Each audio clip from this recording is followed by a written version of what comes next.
Flyover. It is not called Iloilo City Flyover. Nagabulig lang kita da. Iloilo City is only helping in the management.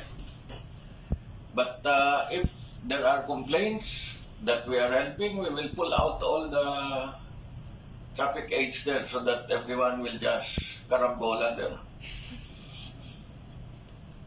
It's not really. We are trying to do what we can for that place. No, that's not part of the city. It's already part of Pavia. But if there is any complaint, especially from the province, we will pull out everyone. I do not live in Pavia.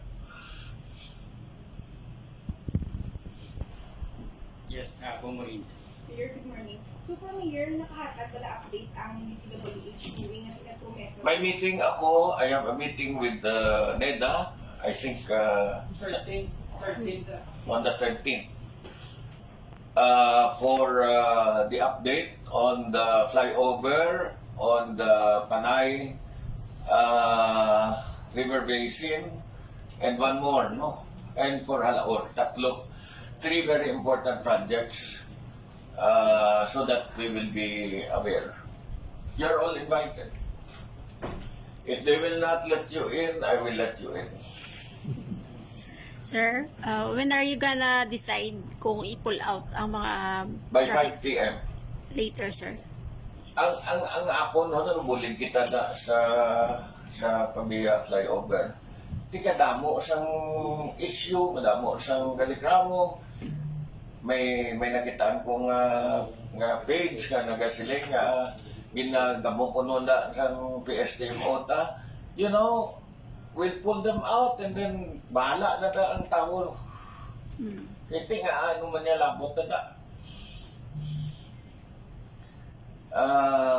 By 5 p.m., I will make a decision whether I will pull them out or not.